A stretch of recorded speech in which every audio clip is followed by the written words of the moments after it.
말하지만 1등급은 4%고 100명 중에 4명이에요. 근데 대부분의 학생들은 그 안에 들어가는 게 정말 쉽지 않아요. 쉽지 않은데 그 쉽게 말해서 깜냥이 되지 않거나 미리 사전 준비나 빌드업이 되지 않은 상황에서 무조건 해가 되면 1등급이 아니라 진짜 실제로 4등급 받습니다. 이런 일이 정말 왜 일어나냐면은 단적으로 이 표만 보고 중학교 3학년 1학기 때 미적투 응용이래. 그러면 그 응용을 해줄 수 있는 학원만 막 가는 거예요. 그러면 그 전에 성취도는 되게 무시하고 진도만 되게 집착해서 많이 그렇습니다.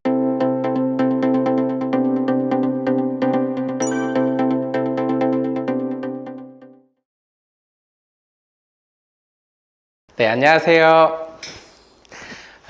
메이저 수학학원 원장 김용호입니다. 오늘 제가 준비한 설명에는 현재 중학교 3학년부터 교육과정이 좀 더 바뀌고 고교학점제가 본격적으로 되고 수능과 내신에서 많이 변화가 있다 보니까 그 변화가 어떻게 되는지 간단하게 알려드리고 그거에 대한 좀 대비의 수학 로드맵을 좀 추천드리고자 합니다. 근데 제가 이런 로드맵 설명회를 좀 잘 하기 싫어하는데, 그렇게 하기 싫어하는 이유가 이런 로드맵을 알려드리면은 항상 지금 자녀분들과 비교를 해요. 지금 이 정도 목표로 하려면 지금 네가 이걸 해야 되는데 아직도 이거밖에 못했는지 라고 계속 좀 많이 뭐라 하시기도 하고, 그러면 어떻게 보면 선행 진도를 빨리 해야 된다고 자꾸 부추기는 것 같기도 해서 되게 싫어하는데, 너무 요청이 많아서 이렇게 한번 영상으로 찍고 설명회를 준비했습니다. 설명이 시작하면서 저희 학원 이렇게 설명에는 네이버 밴드와 카카오톡 채널로 보시면 가장 빠르게 소식 안내 받으실 수 있고요.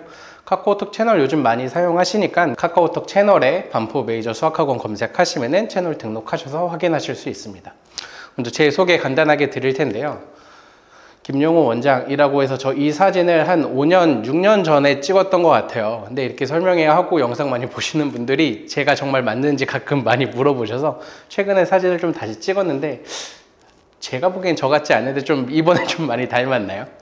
저는 고려대학교 수학과 졸업했고요. 졸업하면서부터 바로 이제 강동 송파에서 계속 학원 강사를 바로 시작했습니다.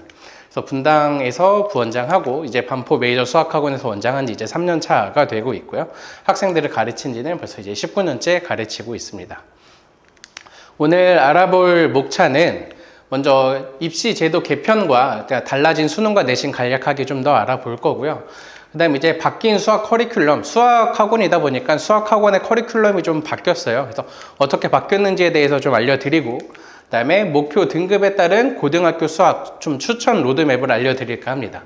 그래서 제가 서두에서 말씀드렸다시피 로드맵을 알려드리면서 항상 무작정 시키기 전에 꼭 기억해야 되는 것이 있어서 이것까지 마지막 주의사항 알려드리고 마치도록 하겠습니다. 이제 작년 12월에 이제 대입 개편 확정안이라 그래서 이렇게 교육부에서 발표했던 게 있어요. 그래서 그냥 간단하게 보면 통합형, 융합형 수능으로 과목을 좀 더 개편하겠다라는 취지로 만들었고, 이제 고교 내신도 조금 더 이제 완화하겠다라는 취지로 5등급을 하겠다라고 발표를 했습니다. 그리고 그다음에 이제 수학 관점에서 보면은 심화 수학이라 그래서 그 과정은 수능에서 출제하지 않겠다라고 발표를 했던 것들이고요. 그다음에 이제 우리가 과학, 사탐 같은 경우도 이제 각각 보는 것이 아니라 통합과학으로 이제 수능을 보겠다라고 발표했던 것들이 있습니다. 엄청 크게 중요한 부분 아니고 이미 너무 잘 아시다 보니까 간단하게만 설명하고 넘어가도록 할게요. 이제 뒤에서 조금 더 이제 자세하게 이제 말씀을 드릴 텐데요. 이제 수능에서 이제 바뀐 점은 국어 같은 경우는 지금 현재 화법과 작문, 언어와 매체 2개 중에 하나 선택 과목이었는데 이제 선택 과목 없이 다 공통으로 보겠다라는 거예요.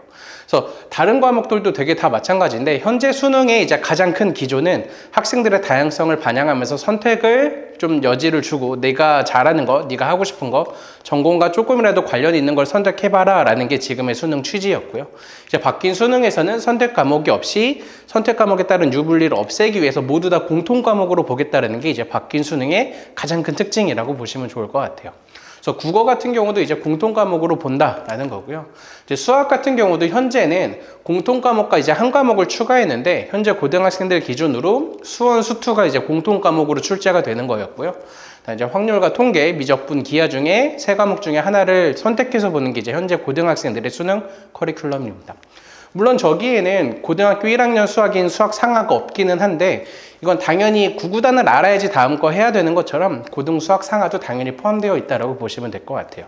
하지만 이제 바뀐 수능에서는 대수, 미적분원, 확률과 통계 이렇게 세 가지만 공통 과목으로 본다라는 거고요.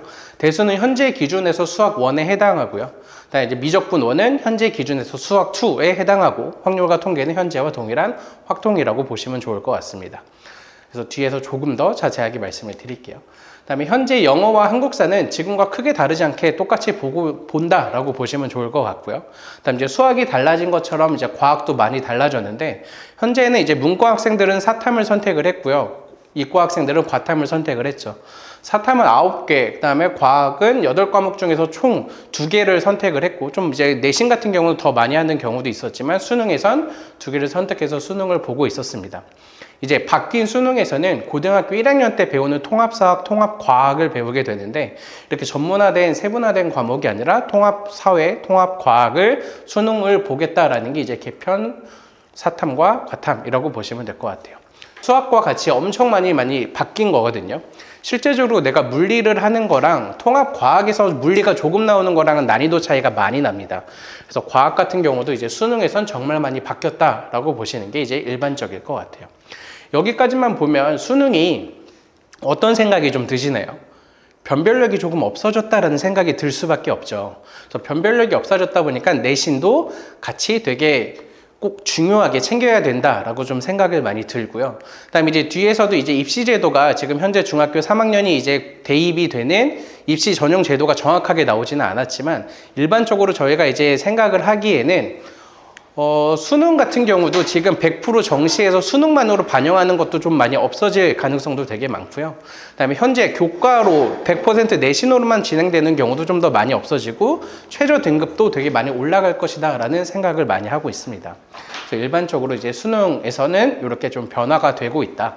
근데 수능에서 이제 바뀌지 않는 거는 지금 1에서부터 9등급까지의 체제는 수능에서 똑같이 유지가 된다라는 거는 기억하고 계시면 좋을 것 같아요.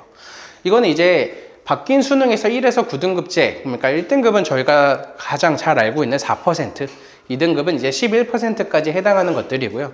이게 현재 고등학생들이 내신을 평가하고 있는 상대평가 기준입니다. 그래서 우리가 보통 일반적으로 그래도 2등급 안에는 들어가야 되지 않겠냐라고 생각하는 게 이제 11% 정도까지라고 생각하시면 되던 게 이제 바뀌는 내신 개편 5등급에선 이렇게 바뀌게 됩니다. 1등급은 상위 10%고요. 2등급은 상위 34%까지가 이제 2등급에 해당합니다. 이렇게 숫자로만 보면은 좀 바로 와닿지가 않으실 것 같아서 이렇게 도표로 좀 더 준비했는데요. 위에 있는 게 바뀌는 기준이고 아래에 있는 게 현재 기준이라고 보시면 좋을 것 같아요. 그래서 보시면은 바뀐 10%가 예전에 해당하는 2등급까지 거의 해당을 하고요. 그다음에 지금 현재 기준으로 1등급, 2등급, 3등급을 넘어서서 4등급 절반 정도까지 포함하는 게 바뀐 2등급이라고 보시면 될 것 같아요. 그래서 우리가 지금 현재 기준에서의 2등급은 꽤나 잘하는 학생들에 속하게 되는데요. 바뀐 기준에서 이제 2등급은 이 되게 상위권과 하위권의 갭이 엄청 많이 큽니다. 그래서 내가 2등급의 초에 해당하는지 2등급의 말에 해당하는지를 대학에서 알아주면 되게 좋겠으나 그걸 알기가 대학에서 되게 쉽지 않거든요. 게다가 이제 대학에서 이번에 발표하는 거에서 표준 편차의 반영을 제외하겠다라 그랬어요. 표준 편차의 반영을 제외하겠다는 얘기는 내가 2등급 1등인지 2등급 꼴등인지를 알기가 되게 어렵다라는 이유이기 때문에 우리가 2등급보다 어떻게든 안에 상위 10% 안에 들어가는 게 훨씬 더 많이 중요해졌다라는 거를 좀 더 인지를 많이 먼저 말씀을 드리겠습니다. 다음에 대부분 이렇게까지 내신이 바뀐다는 건 되게 잘 알고 계시는데요. 되게 더 제가 생각할 땐 정말 중요한데 잘 모르시는 부분이 있어요. 뭐냐면 현재 기준에서는 공통과목, 일반과목, 진로선택과목 이렇게 세 가지가 준비가 되어 있는데 일반적으로 수학 상하 등에 해당하고요. 그다음에 이제 일반 선택 같은 경우는 뭐 확률과 통계, 미적분 등에 해당합니다. 그다음에 이제 진로 선택 같은 경우 이제 기하 같은 것들이 이제 진로 선택에 해당을 하는데요. 현재 고등학생들 같은 경우에는 위에 두 가지는 상대평가를 하고 있고요. 아래는 절대평가를 하고 있습니다. 쉽게 말해서 고등학교 2학년 또는 3학년 때 보고 있는 기하 같은 경우는 상대평가가 아니라 절대평가예요. 절대평가라는 얘기는 사실 학교에서 일부러 학생들 점수 안 줄 리는 없거든요. 그래서 정말 기하 같은 경우에 잠깐 대비를 조금만 내신 대비를 하더라도 A 아니면 조금 더 못 봐도 B 받는 게 정말 크게 어렵지가 않아요. 근데 이제 이게 어떻게 바뀌냐면 바뀌는 과정에서는 진로 선택 또한 상대평가를 합니다. 이 부분이 되게 그냥 9등급이 5등급으로 바뀌었다 정도까지만 많이 기억을 하시는데요. 진로 선택 과목 같은 경우에는 절대평가가 상대평가로 바뀌었다라는 걸 기억을 하셔야 될 것 같아요. 이 부분이 수학에서는 그렇게까지 많이 체감이 되지는 않는데요. 과탐에서는 체감이 정말 많이 될 거예요. 특히 과학 1 같은 경우는 일반 선택이라서 뭐 상대평가가 똑같이 유지가 되는데 과학 2 과목 같은 경우에서는 절대평가 하던 것이 상대평가로 바뀌게 되는 거거든요. 과학 2 과목이 정말 많이 어렵고 특히 과중반 같은 경우에 과학 2를 되게 다 하다 보면 지금 현재 고등학생들 같은 경우에는 내가 과학의 분량이 되게 많이 늘어나도 절대평가니까 부담이 조금 덜 했어요. 근데 이제 바뀌는 기준에서 상대평가를 과학 2 과목을 다 하려다 보면 정말 많이 힘들고 내신에 대한 신경을 훨씬 더 많이 써야 돼서 이 부분을 정말 심중히 좀 고려해야 된다라고 생각이 듭니다. 그다음에 선택 과목 등에서 각각 나눠져 있는 건데 제가 이렇게 네모표 쳐놓은 게 수능 출제가 되는 과목이라고 보시면 될 것 같아요. 그래서 뭐 일반 선택, 진로 선택, 융합 선택 이렇게 되어 있는데 제가 이전에 잠깐 말씀을 안 드린 것 중에 사탐, 과탐에서 융합 선택은 절대평가를 한다라고 하는 기준이 있었는데요. 사실 융합 선택 같은 경우에는 고등학교 사탐, 과탐에서 융합 선택하는 경우가 거의 없을 거예요. 그래서 수능과 거의 관련이 없기 때문에 그냥 일반적으로 일반 선택, 진로 선택 모두 다 우린 상대평가를 한다라고 기억을 하시면 될 것 같고요. 그다음에 이제 바뀌고 있는 수학 같은 경우에 대수, 미적분원, 확률과 통계가 이제 일반 선택이고요. 그다음에 진로 선택 같은 경우가 기하, 미적분 2, 경제수학, 인공지능, 직무수학 등등이 있는데 그래서 바뀌는 진로 선택이기 때문에 우리는 상대평가를 진행을 한다라고 보시면 좋을 것 같아요. 일반적으로 뭐 마이스터고 같은 특성화고가 아니면 융합 선택은 거의 안 할 거니까 신경 안 쓰셔도 전혀 상관없습니다. 영어 같은 경우도 영어 1, 2가 이제 일반 선택이 되고 나머지 이제 진로 선택 중에서 이제 고2, 고3 때 선택을 하게 될 거고 수능 출제는 영어 1, 2에서만 나오게 된다. 이제 사탐 같은 경우도 이제 한국사 1, 2, 그 다음에 통합사회를 수능에서 출제하게 되고요. 실제로 고등학교 2학년, 3학년 때는 일반 선택과 진로 선택을 내신에서 똑같이 다 진행을 할 겁니다.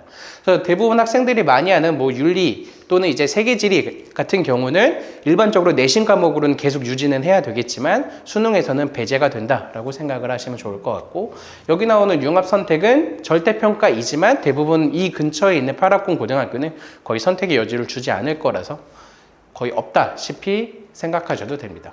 과학도 마찬가지로 고등학교 1학년 때 배우는 통합과학 1, 2가 수능 출제 과목이고요. 그다음에 여기 수능에 출제되지 않는다 그래서 고등학교 때 안 배우는 것이 아니라 고2, 고3 때 물리, 화학, 생명, 지구과학 등등을 배우고요. 그다음에 이름이 좀 바뀌었어요. 물리 2를 조금 더 잘 나눠서 역학과, 에너지, 전자기, 양자 이렇게 바뀌어놓은 거라서 그냥 현재 과정에 좀 이름들이 좀 바뀌었다 뿐이지 물리 1, 2를 일반 선택, 진로 선택으로 우린 상대평가 5등급제로 고등학교 때 내신을 다 한다라는 거는 전혀 바뀌지 않았다라고 말씀을 드리겠습니다. 수학에서 조금 더 이제 자세하게 좀 더 알아볼게요. 수학은 이제 바뀌는 이름이 공통수학 1, 공통수학 2가 있습니다. 그래서 우리가 지금까지 학생들한테 계속 많이 수업을 하면서 어머님들이 잘 알고 계시는 과정으로는 수학상, 수학하에 해당하죠. 그래서 1학년 1학기, 1학년 2학기 때 배우는 공통수학 1, 공통수학 2가 있고요. 물론 행렬이라는 단원이 없다가 새로 추가가 됐는데 이 부분은 크게 신경 쓰지 않으셔도 돼요. 보통 오래 잡아도 한 일주일이면 진도 나갔는데 되게 문제가 되게 없고요. 그다음에 각 단원의 연관성이 이전 단원하고 좀 덜 하는 단원이다 보니까 뭐 행렬 채워 넣는 거는 크게 어렵지 않을 거예요. 그래서 수학 상하를 꼼꼼하게 잘했다라 그러면 단원 순서만 조금씩 바뀌었다 뿐이지 공통수학 1, 2에 해당한다라고 보시면 좋을 것 같습니다. 다음 이제 고2, 고3 때 일반 선택 과목으로 대수, 미적분, 확률과 통계가 있습니다. 그래서 대수는 현재 수학 1, 미적분어는 현재 수학 2, 확률과 통계는 똑같은 지금 현재 확률과 통계라고 보시면 될 것 같고요. 일반 선택 과목이란 얘기는 대부분 모든 고등학교에서 당연히 다 시키고 수능 출제 과목이라고 보시면 좋을 것 같아요. 그래서 일반적으로 우리가 확률과 통계 같은 경우는 현재 고등학생들 같은 경우에는 이과생들은 확률과 통계를 안 하는 경우가 되게 많았죠. 왜냐면 내가 수능에서 미적분이라는 걸 선택을 할 거고 확통은 안 해도 돼 라는 생각을 많이 했는데 그거랑 이제 바뀌는 커리큘럼에서는 문이과 상관없이 공통으로 확률과 통계를 모두 다 해야 된다라고 보시면 좋을 것 같고요. 미적분 1, 현재 수학 2, 그 다음에 대수, 수학 1에 해당하는 부분이 다 똑같이 포함이 된다. 물론 여기서도 단원의 이름이 조금 추가되고 개념이 조금씩 바뀌고 하는 부분들은 있지만 대동소이하기 때문에 큰 영향이 없게 현재 수학 1, 수학 2 확률과 통계라고 비교하셔도 동일하다라고 생각을 합니다. 그다음에 이제 진로 선택 과목으로 고등학교 2학년, 3학년 때 이제 선택을 하게 될 텐데요. 기하와 미적분 2가 있습니다. 기하는 이제 현재 기하와 똑같고요. 미적분 2는 이제 우리가 보통 말하는 미적분이라고 생각을 하시면 돼요. 그래서 이 부분 같은 경우는 진로 선택 과목이에요. 근데 진로 선택 과목이라고 절대평가가 아니라 상대평가로 우리는 진행이 될 거고요. 수능 출제 과목은 아닙니다. 그럼 여기서 저희가 이제 조금 예상을 아마 해야 되는데요. 이제 대학교에서는 사실 우수한 인재를 뽑고 싶어 하는 건 절대 변하지가 않습니다. 근데 문이과 공통으로 시험을 보다 보면 수학에 조금 더 특화된 전공 같은 경우에는 그 부분을 알아보기가 훨씬 어렵죠. 그 부분을 알아볼 수 있는 거는 고등학교 때 네가 진로 선택 과목으로 미적분 2를 했느냐라는 걸 당연히 볼 수밖에 없을 거예요. 만약에 수학과라고 단적으로 예시를 들면은 수학과를 지원하는 학생이 예를 들어서 수시를 지원을 했다. 근데 미적분 2를 선택을 안 했어요. 그럼 당연히 좋게 볼 리가 없습니다. 그래서 우리가 수시를 진학을 한다, 아니면 제가 처음에도 말씀드렸다시피 정시로 지원을 하더라도 수능의 변별력이 조금씩 떨어질 수밖에 없다 보니까 내신을 같이 반영하는 비율이, 실질 반영률이 늘어날 가능성이 훨씬 더 큰데, 우리가 이공 계열에서 수학을 좀 더 많이 쓰는 학과 같은 경우인데 네가 미적분 2 선택 과목이라고 안 해? 내가 자신 있고 쉬운 과목만 했어라 그러면은 당연히 좋게 볼 가능성이 좀 적다라고 보시면 좋을 것 같아요. 그래서 이 부분도 고등학교 2학년, 3학년 때 선택 과목으로 내신을 하고 수능에는 출제되지는 않지만 아예 버릴 수는 없는 과목이다라고 보시면 될 것 같고요. 만약에 문과 지망 학생이다 그러면 전혀 신경 쓰지 않으셔도 전혀 무관합니다. 이제 정리해보면 고등학교 때 배우는 수학의 과정들이 총 이렇게 6개가 있다라고 보시면 돼요. 공통수학 1, 2, 그 다음에 대수, 확률과 통계, 미적분, 기하가 있는데 이렇게 다 합쳐서 이제 내신 과목이 되는 거고요. 내신 과목은 하나도 빠짐없이 다 상대평가를 한다라고 보시면 좋을 것 같아요. 이 중에서 위에 4개까지가 이제 수능 과목이라고 생각을 하시면 됩니다. 그래서 이제 이과생 같은 경우에는 수능 과목과 내신 과목이 좀 다른 거고요. 문과생 같은 경우에는 수능 과목, 내신 과목 다 똑같다라고 생각하시면 좋을 것 같습니다. 그래서 이렇게 바뀐 교육 과정에 대해서 조금 더 설명을 드렸고요. 이제 가장 제일 궁금해하시는 제가 생각하는 고등학교의 추천 로드맵을 말씀드릴게요. 로드맵 말씀드리기 전에 한 번 더 제가 강조하고 넘어가는데, 이걸 보고 우리 아이와 진도 비교를 하시면 절대 안 되고요. 우리 아이의 진도 비교를 하면서 너네 이거밖에 못했는지라고 생각을 하시면 악순환의 고리에 이제 첫 발을 내딛는다라고 생각을 하시면 됩니다. 첫 번째, 1등급 목표다. 제가 이제 1등급 목표라는 거의 수능의 퍼센트라고 생각을 해요.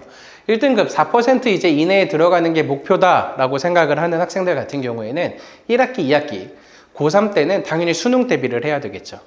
한 번 더 제가 중간에 설명을 드리다 보면, 제가 이제 계획을 세울 때는 중학교 1학년, 2학년, 3학년 이렇게 세우는 게 아니라 마지막부터 계획을 세우는 걸 되게 중요하다게 생각을 하거든요. 최종적으로 고등학교 3학년 때 내가 1등급이 목표인 학생들인데 이때 막 내신을 엄청 준비하는 학생 거의 없을 거예요. 그래서 사실 현재 세워고 같은 경우도 대부분 수학 1, 2를 고2 때 다 끝내는 이유, 미적분도 2학년 2학기 때 다 끝내는 이유가 고3 때는 수능 준비해라 라는 이유거든요. 마찬가지 이유로 1등급이 목표라면 고등학교 3학년 때는 당연히 수능 대비를 해야 되는 거고요. 그럼 고등학교 2학년 때는 이제 미적투, 확통, 내신, 그다음에 대수, 미적원, 내신 등을 준비해야 되겠죠. 그다음에 지금 이제 중학생 학부모님들이 많이 참석해 주셔서 중학교 같은 경우에는 내신 대비 기간 사이사이에 진도 나가는 것들을 대부분 많이 하잖아요. 근데 고등학교는 그게 그냥 불가능하다라고 보시면 됩니다. 그래서 학기 3월에 시작하면 그때부터 중간고사 대비 당연히 계속 바로 시작을 하는 거고요. 그다음에 이제 4월 말 5월 초에 시험이 끝나요. 그럼 보통 중학교 같은 경우에는 한 달 정도 잠깐 진도 나가다가 또다시 내신 대비를 했는데, 고등학교는 그게 그냥 불가능해요. 중간고사 시험 마지막 날이 끝나자마자 기말고사 준비 바로 시작이에요. 이게 고등학교는 학기 사이사이에 진도 나간다는 게 진짜 불가능하고요. 그다음에 이제 여름방학 같은 경우도 너무 짧아졌다 보니까 사실 2학기 중간고사를 대비하는 시간이 여름방학이라고 보시면 돼요. 그러면 사실 고등에서 내가 진도를 조금 더 나갈 수 있는 기간은 겨울방학 정도밖에 없다라고 보시면 되는데, 이것도 이제 같은 연장선에서 생각해보면 2월은 거의 내신 대비에 많이 힘을 쏟거든요. 1월 한 달 정도밖에 없다라고 보시는 게 현실적이에요. 1월 한 달 정도에 사실상 내가 미적분 2의 진도를 나가겠다, 한 달 만에 거의 불가능하거든요. 그러다 보면 고등학교 1학년도 당연히 내신밖에 안 될 거고, 그럼 내가 이거를 이때 내신을 처음 진도를 나가고 처음 개념과 응용을 할 수는 없는데 라고 생각을 하시니까 중학교 3학년 때 조금씩 미리 해놨을 수밖에 없습니다. 그래서 중학교 3학년 2학기 때부터는 대부분 이제 공통수학 1, 2의 심화를 하는 경우가 거의 일반적이에요. 그래서 대부분의 이제 진짜 고등학교에서 1등급을 받는 학생들 같은 경우에는 이때 공통수학 1, 2의 심화 수학을 되게 많이 하게 되고요.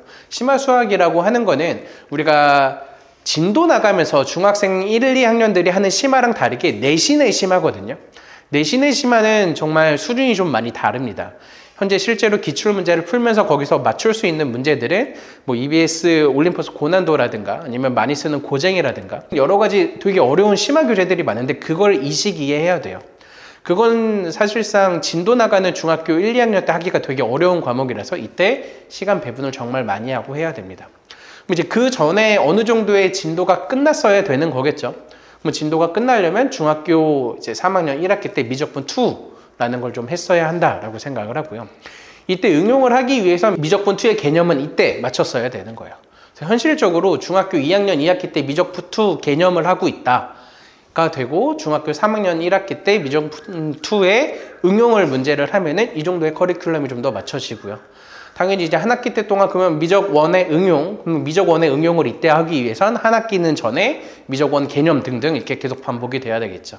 그다음에 이제 현재 수원에 해당하는 대수 응용을 중학교 2학년 1학기 때 하려면 이때는 대수의 개념을 먼저 했어야 되고 당연히 대수를 하려면 고등학교 1학년 과정은 미리 다 끝냈어야 됩니다.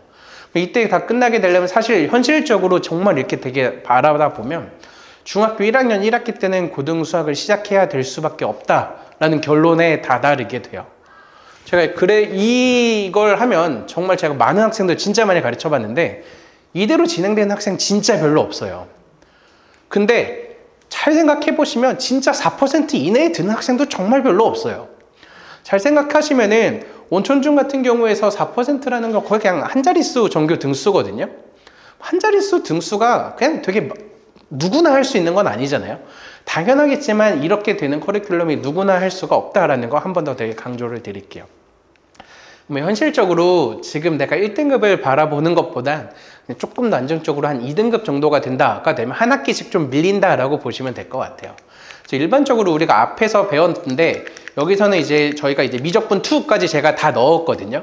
정말 1등급이 목표다. 내가 정말 최상의 학교를 내가 골라갈 수 있는, 선택해서 갈 수 있는 여지가 되려면 수능도 잘하고 내신에서 미적분 2까지 했어야 되기 때문에 미적분 2를 다 넣었었는데 이제 현실적으로 내가 한 2등급 정도가 목표다가 되면은 사실 미적분 2까지 내가 꼭 끝내야 될 필요는 좀 없다라고 생각을 합니다.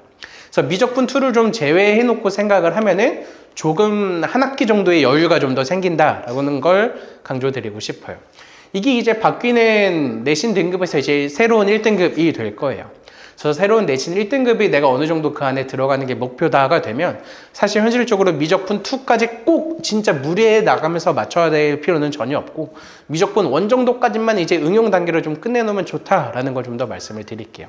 이제 진도 나가는 중학교 수준에서 개념이라고 하는 거는 일반적으로 저희가 많이 사용하는 개념서에 해당을 해요. 개념서 뭐 정서 또는 뭐 마플 교과서, 개념원리 등등에 해당하고요. 이제 일반적으로 이제 응용이라고 되어 있는 거는 뭐 센에서 또는 일품 정도까지라고 생각을 합니다. 그래서 진도 나가는 수준에서 일품 이상의 난이도를 풀리는 건 되게 어렵기 때문에 시간이 너무 오래 걸려서 센, B, C, 그 다음에 이제 일품 정도 해당하는 것까지 중학교 때 내가 선행으로 맞췄다가 되면 정말 훌륭한 학생이라고 생각을 합니다. 이 부분도 이제 대부분 어머님이 이 정도의 기준을 최소한이라고 생각을 하세요. 이거를 제가 앞에서 말씀드렸던 1등급 목표를 당연히 목표로 막 달리시다가 한 중학교 2학년쯤 되면 약간 현실이 보이시면서 아 이게 불가능하구나. 그러면 우리 아이가 조금 더 중간에 좀 빨리 끝냈어야 되네 라고 생각을 하다 보면은 이렇게 좀 미적 1까지에 해당하는 경우가 있을 거고요. 그다음에 제가 여기엔 넣지 않았는데 확률과 통계를 꼭 중간에 한번 넣어야 돼요.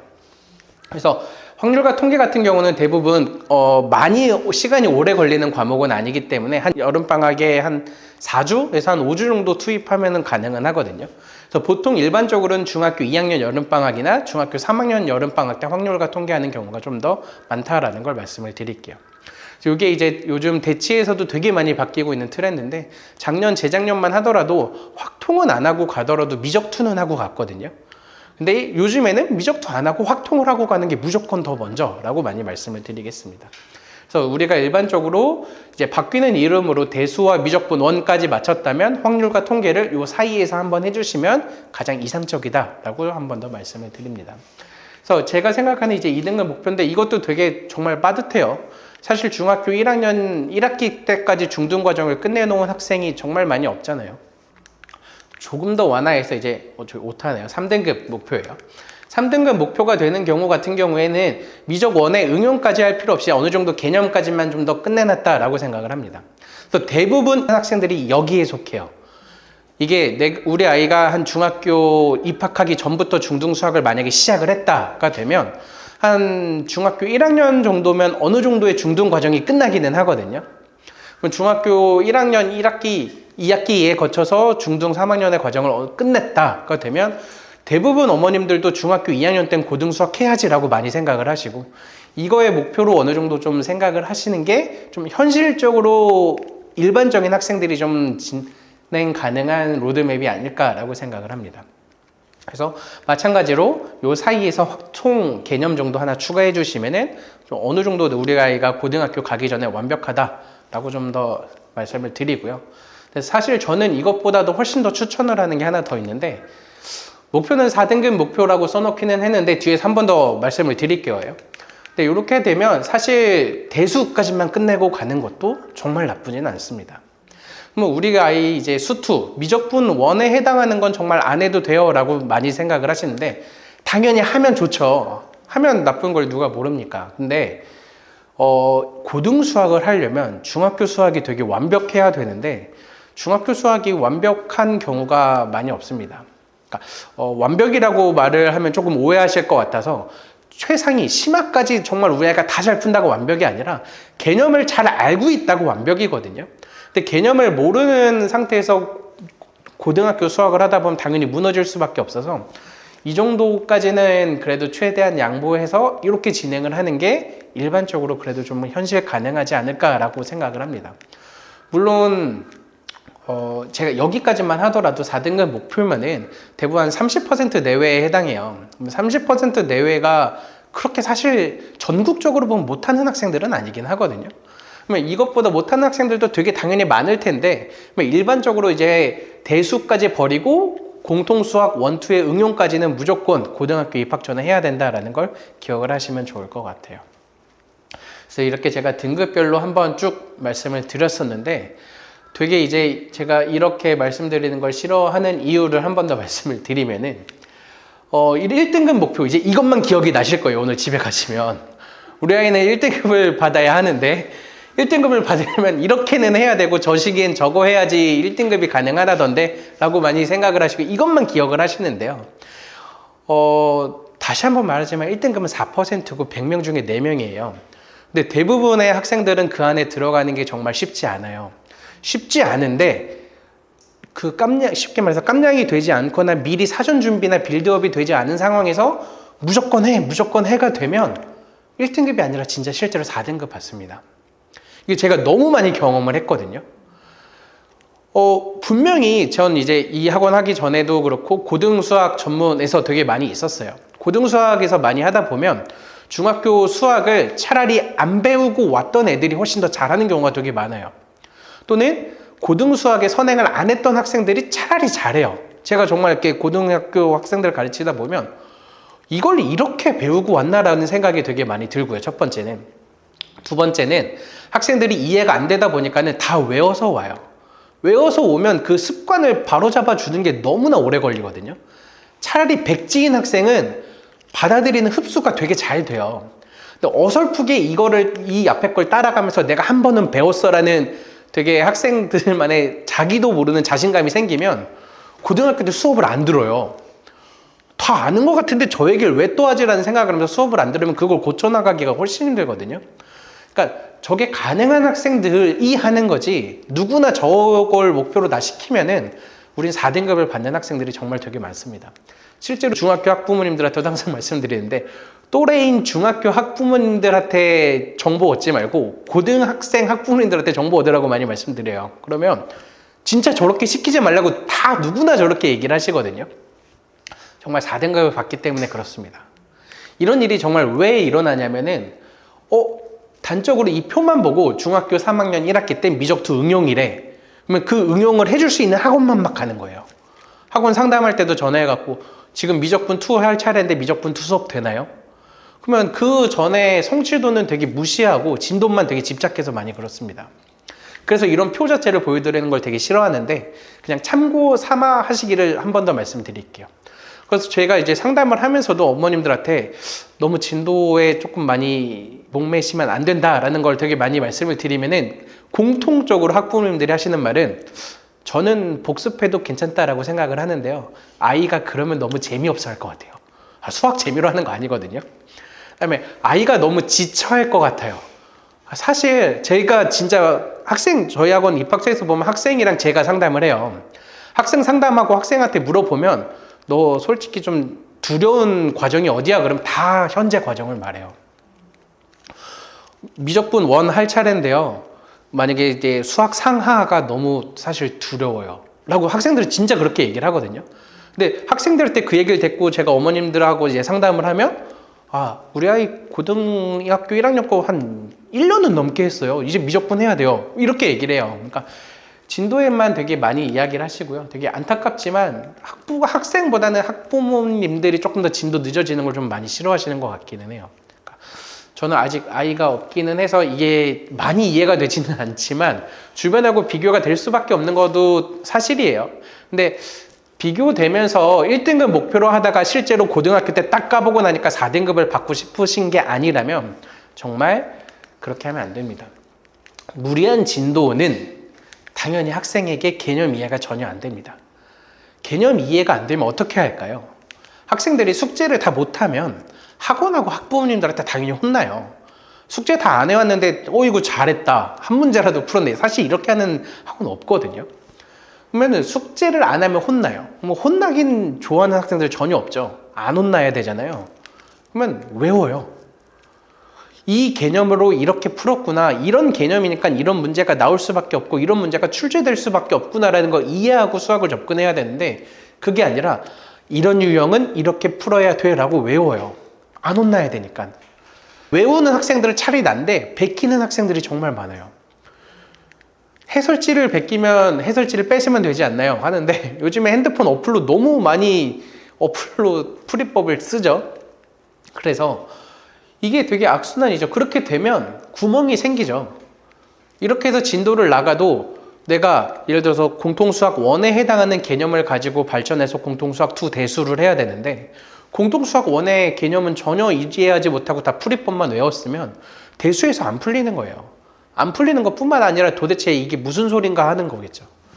그러니까 다다음 과정은 더더욱 계속 어려워지고 이게 계속 악순환이 되고 있습니다. 이 악순환의 고리를 언젠간 끊어야 돼요. 어디선가 무조건 끊어야 돼요. 어느 단계에서라도 한 단계 끊어주면 되거든요.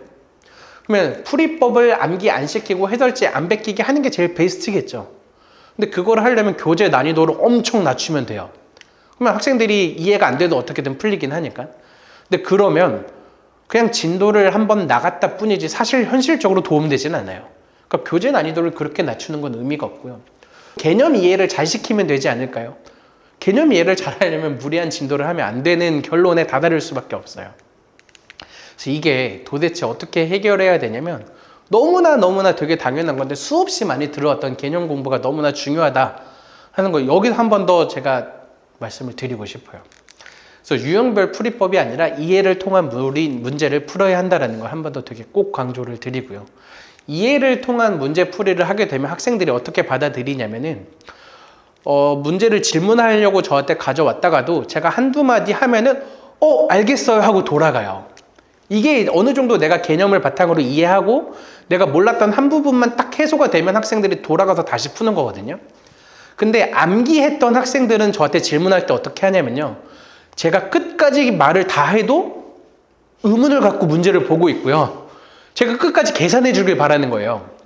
끝까지 답을 계산해 주면 그 답을 기억해서 돌아가서 쓰고 싶거든요. 그래서 끝까지 갈 때도 자리 일어나면서 답 문제를 계속 보면서 가요. 단적으로 너무나 큰 차이가 있기 때문에 이 부분이 너무나 중요하고, 저희 학원에서도 개념을 계속 많이 강조를 해서 노트에다가도 계속 정리하고, 그날 이제 집에 가기 전에 공부일기라 그래서 거기다도 개념 또 정리 한 번 더 하고 계속 많이 반복을 시키고 있습니다. 일반적으로 내가 공부하고 있는 단원 자체만이라도 꼼꼼하게 항상 정리를 하고 넘어갈 수 있다 하는 게 가장 첫 번째라고 생각을 하고요.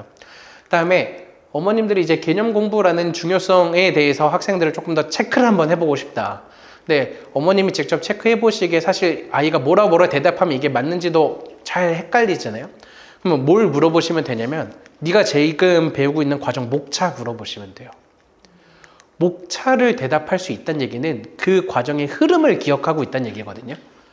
예를 들어서 저희가 이제 말하는 미적분원, 수투죠. 수투 같은 경우에 목차를 말하라 그러면 처음에 함수의 극한부터 나와야 돼요. 함수의 극한이 나오고 미분계수, 도함수가 나오고 도함수를 활용했다. 이게 돼야 돼요. 왜냐하면 도함수라는 미분계수 자체가 극한을 가지고 만드는 거거든요. 근데 대부분 어려운 문제들 같은 경우에 다 도함수, 미분법, 계산은 되게 잘하는데 그게 극한이라는 생각은 전혀 못하고 막 문제 푼 학생들이 되게 많아요. 그래서 아이에게 한번 집에 가시거나 한번 영상 보시면서 네가 지금 배우고 있는 단원 목차 한번 정확하지 않아도 한번 얘기해봐라 그러면 그래도 뜨문 얘기하는 학생은 되게 잘하는 학생이에요. 근데 지금 현재 배우고 있는 단원은 알아요. 엄마 나 지금 뭐 부정적분 하고 있어. 근데 그 전엔 몰라. 이건 그냥 그 단원 외우고 있다라는 증거입니다. 그래서 되게 뻔하게 어떤 과정이 되더라도 중학교 과정을 지금 실제 하고 있더라도 그런 걸 꼭 물어보시기를 바라요. 그래서 이런 거를 우리가 꼭 한 번 더 체크를 해야 되고요. 이렇게 공부하기 위해서는 새로운 진도를 나가기 전에 이전 과정의 성취도 체크가 너무나도 꼭 필요합니다. 그래서 당연히 제가 아까 말했던 1등급 목표의 진도를 하지 마라가 아니에요. 성취도 체크가 해서 정말 분명하게 100% 이해하고 있는 게 잘 확인이 되고 개념까지 잘 이해하고 있으면 쭉쭉 당연히 계속 진도 나가는 게 당연하죠. 훨씬 더 좋고. 근데 이게 바탕이 되지 않는데 이번 학기엔 이거 해야 돼요 라는 공부 계획은 전혀 쓸모가 없다라는 걸 말씀을 드려요. 그래서 이런 과정으로 제가 아까 4등급 목표를 했는데요. 제가 실제로 한 19년차 학생들을 가르치면서 한 중학교 1, 2학년 학생들한테 지금 막 이때부터 시작을 하잖아요. 그러면 되게 신기하게도 공동수학 1, 2의 개념이 되게 잘 잡힌 학생들 같은 경우에는 대수와 미적분의 진도가 훨씬 빠릅니다. 정말 제가 이제 되게 러프하게 거의 한 학기에 한 개념씩 잡았잖아요. 대수의 개념을 저기서 보면 뭐 한 1월부터 6월까지 6달 동안 저걸 하느냐? 공통수학 1, 2가 잘 잡힌 학생들은 한 3개월이면 충분해요. 거기서 당겨지고 해서 결과적으로 이 4등급 목표의 로드맵으로 갔지만 실제로는 2등급 받는 학생들이 이걸 되게 성실하게 잘 이해했을 때 충분히 가능합니다. 그래서 어설프게 1등급 커리큘럼이라 그래서 막 되게 많이 나오는 영상, 어디서 나오는 소문, 카더라라는 거를 듣고 이번 학기에 이거 하고 하면은 중학교 땐 티가 하나도 안 납니다. 중학교는 고등학교에 체크를 하지 않으니까요. 그다음에 대부분 많은 학원들, 뭐 중등 전문 학원 같은 경우에는 그냥 사실 중학교 때 어떻게든 수업한 다음에 고등학교 다른 학원 보내면 끝이거든요.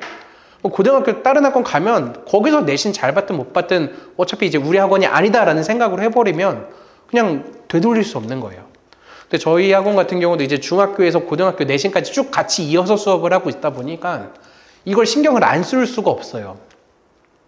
저희 학원 이제 학부모들하고도 많이 상담을 하다 보면 진도가 좀 늦은 거 아닌가라는 이야기를 저한테도 되게 많이 하시는데 저는 이 학생을 고등까지 책임지고 싶어서 이렇게 수업하고 있습니다 라는 걸 계속 많이 말씀을 드려요. 정말 중학교까지 졸업하고 다른 학원 안녕히 가세요 라고 하면 저도 진도 끝까지 싹 다 빼고 목표 한 대 끝냈습니다 하고 그냥 끝내고 싶은데 이 학생이 그게 아니잖아요. 그 학생한테 원하는 건 진정 그게 아니고 고등학교 때 진짜 잘하길 바라는데 그러기 위해선 이렇게 될 수밖에 없고 이거를 하면 실제 내가 지금 현재 수준에선 4등급 목표로 커리큘럼을 따라갈 수밖에 없긴 하지만 최종적으로 고등학교에서 2등급까지도 받는 게 충분히 가능하다라는 걸 한 번 더 말씀을 드릴게요.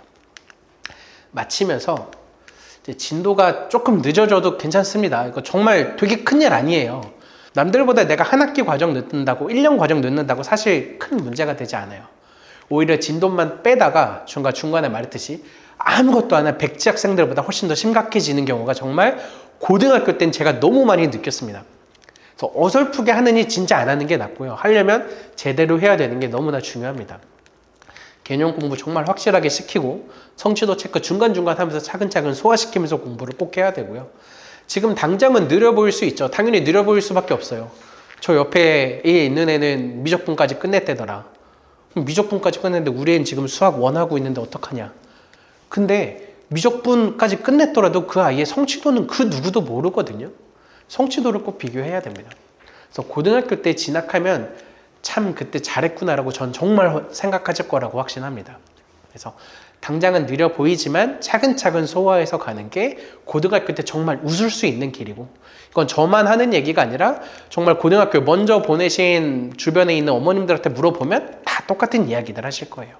그래서 한 번 더 제가 이렇게 똑같은 잔소리 아닌 잔소리처럼 오늘 한 번 더 말씀을 드렸지만 이렇게 했으면 너무나 좋겠고, 바뀐 커리큘럼에서는 우리가 좀 학년별 진도도 어느 정도 맞춰서 나가는 거고, 그다음에 이제 가장 많이 이제 바뀐 점은 미적분 2보다는 확률과 통계를 중간에 한번 먼저 해야 되는 게 너무나도 중요하다라는 것을 말씀드리면서 마치도록 하겠습니다.